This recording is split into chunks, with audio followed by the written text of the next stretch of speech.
In today's video, I'm going to teach you how to make anime in Sora 2. Creating your own anime scenes might seem daunting at first, but with Sora 2, the process is quite intuitive and exciting. Let's walk through the steps together, ensuring you can bring your creativity to life with ease. To kick things off, you'll need to start with a clear and imaginative idea. Think about what you want to animate. For this example, let's use a prompt like, a girl chasing the shooting star. This prompt not only sets up a captivating scene, but invites endless creative possibilities. Now, to guide Sora 2 in creating an anime-style animation, you need to explicitly mention in your prompt to make it anime. This helps the software understand the stylistic direction you want to pursue. Once you have your prompt ready, the next decision involves choosing between portrait or landscape orientation. This choice depends on how you envision your final anime scene.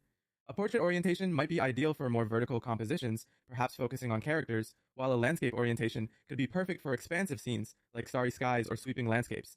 Moving forward, you'll need to determine the duration of your animation. How long do you want your anime scene to be? The duration will be linked to the way your story unfolds on screen. A shorter duration might work well for quick, impactful moments, whereas a longer duration allows for more elaborate storytelling or character development. With these elements in place, your prompt, style, orientation, and duration, you're ready for the magic to begin. Simply click Generate to set the wheels in motion. Sora 2 will utilize its powerful algorithms to transform your vision into an anime-style animation, incorporating your instructions and stylistic choices into the final product. Throughout this process, remember that experimenting is key. Don't hesitate to try different prompts or modify existing ones. Rework the orientations and durations to see how they impact the overall feel of your animation. Each adjustment can lead to unexpected and delightful outcomes, so explore various combinations to see what resonates best with your artistic vision.